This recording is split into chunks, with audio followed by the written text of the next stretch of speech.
ചരിത്ര രേഖകളുടെ സംരക്ഷണം കാലഘട്ടത്തിൻ്റെ ആവശ്യമെന്ന് മന്ത്രി ഒ.ജെ. ജനീഷ്.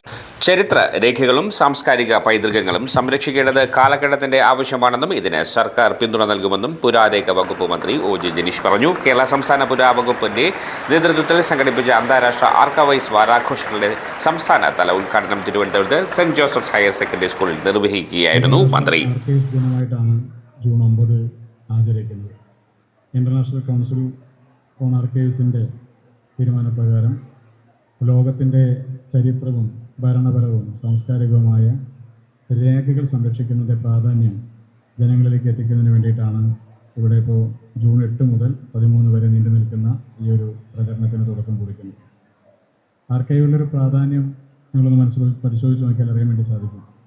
ചരിത്ര രേഖകളെ സംരക്ഷിക്കുകയാണ് ഏറ്റവും പ്രധാനപ്പെട്ട ചുമതല. സർക്കാർ സ്ഥാപനങ്ങളുടെ പ്രവർത്തനങ്ങൾക്ക്, സർക്കാരുകളുടെയും സ്ഥാപനങ്ങളിലേക്ക് പ്രവർത്തനങ്ങൾക്ക് പലപ്പോഴും ആധികാരികമാകുന്ന തെളിവുകൾ സംരക്ഷിക്കാൻ സാധിക്കുന്നത് ആർക്കൈവ്സിൽ നിന്നാണ്.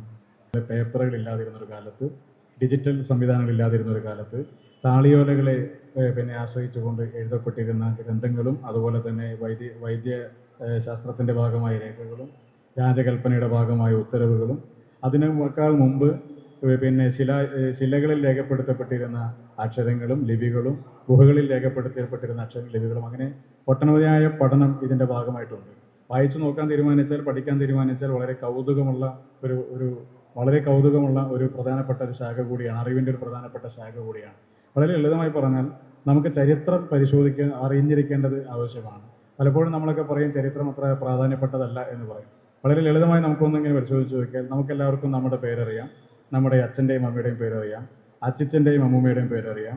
അവർക്ക് മുകളിലേക്കുള്ള പഴയ തലമുറ അച്ഛൻ്റെ പേരെന്തായിരുന്നു, അദ്ദേഹത്തിൻ്റെ അച്ഛൻ്റെ പേരെന്തായിരുന്നു, അവരുടെ അച്ഛൻ്റെ പേരെന്തായിരുന്നു എന്നിങ്ങനെ ഇങ്ങനെ വീട്ടിൽ ചെന്ന് ചോദിച്ചാൽ ഒരു 3 തലമുറയിൽ 4 തലമുറയിൽ നമ്മളുടെ അറിവ് അവിടെ വെച്ച് അവസാനിക്കും. അതിനപ്പുറത്തേക്ക് പോകില്ല. പഴയ പേരുകൾ എങ്ങനെയായിരുന്നു? ഇന്നത്തെ പോലെ സ്റ്റൈലം പേരുകളായിരുന്നില്ല.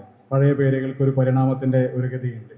ആ പേരുകളുടെ കാലഘട്ടത്തിലെ ആളുകളുടെ അറിവ് എങ്ങനെയായിരുന്നു, അവരുടെ അക്ഷരങ്ങൾ, അവരുടെ ലിപികൾ എങ്ങനെയായിരുന്നു, അവരെങ്ങനെയാണ് കമ്മ്യൂണിക്കേറ്റ് ചെയ്തിരുന്നത്, അവരെങ്ങനെയാണ് ഇതെല്ലാം എഴുതി വെച്ചത്. ഇന്ന് നമ്മൾ താമസിക്കുന്ന വീടിൻ്റെ ചുറ്റുവട്ടങ്ങൾ, അതിൻ്റെ ഉടമസ്ഥാവകാശം നമ്മുടെയിലാണ്. അതിന് നമ്മുടെ ഒരു ഡോക്യുമെൻ്റ് ഉണ്ട്, ആധാരം എന്ന് പറയുന്ന ഡോക്യുമെൻ്റ് ഉണ്ട്. അതിന് മുമ്പ് അത് ആരുടെ കയ്യിലായിരുന്നു, അതിന് മുമ്പ് അത് ആരുടെ കയ്യിലായിരുന്നു, അത് എങ്ങനെയാണ് നമ്മുടെ പൂർവികരുടെ കൈകളിലേക്ക് എത്തിയത്, അച്ഛൻ്റെ കയ്യിലേക്ക് എത്തിയത്, അച്ഛൻ്റെ കയ്യിലേക്ക് എത്തിയത്, അല്ലെങ്കിൽ മുത്തച്ഛൻ്റെ കയ്യിലേക്ക് എത്തിയത്, അത് എത്തുന്ന സമയത്ത് അതെങ്ങനെയാണ് എഴുതിയിരുന്നത്, അന്നത്തെ അക്ഷരങ്ങളും അന്നത്തെ ലിപികളും എല്ലാം ഇന്നത്തെ പോലെയാണോ, ഭാഷകളെല്ലാം ഇന്നത്തെ പോലെയാണോ എന്നിങ്ങനെ പരിശോധിച്ച് നോക്കിയാൽ മനുഷ്യവംശത്തിൻ്റെ ഉറവിടം മുതൽ, അല്ലെങ്കിൽ മനുഷ്യർ അറിവ് സമ്പാദിച്ച ഘട്ടം മുതൽ ഓരോ ഘട്ടങ്ങളിലായി പരിണാമപ്പെട്ടു വന്ന അക്ഷരങ്ങളുടെയും വാക്കുകളുടെയും ഒക്കെ ഒരു വലിയ ചരിത്രം നമുക്ക് പരിശോധിച്ച് നോക്കാൻ വേണ്ടി സാധിക്കും. ഒരുപാട് അതിൻ്റെ ഭാഗമായ രേഖകളൊക്കെ പ്രദർശിപ്പിക്കുന്നുണ്ട്. അതെല്ലാം പരിശോധിച്ച് നോക്കിയാൽ ഇന്നത്തേതുപോലെ സൗകര്യങ്ങളില്ലാതിരുന്ന ഒരു കാലഘട്ടത്തിലെ മനുഷ്യരുടെ അറിവും മനുഷ്യൻ്റെ ആശയവിനിമയവും മനുഷ്യർ തമ്മിൽ സംസാരിച്ചിരുന്നതിൻ്റെയൊക്കെ തന്നെ കുറേയേറെ രേഖകളാണ് ഈ പറയുന്ന ആർക്കൈവ്സിൽ സംരക്ഷിക്കപ്പെട്ടിട്ടുള്ളത്.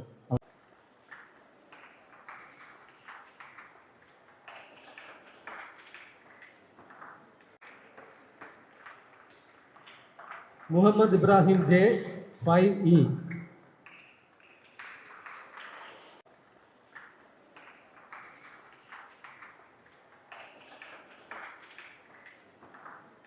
മന്ത്രി ശ്രീ ജനീഷ് അവർകൾ, ആർക്കിയോളജി ഡിപ്പാർട്ട്മെൻറ്റിലെ ഒഫീഷ്യൽസ്,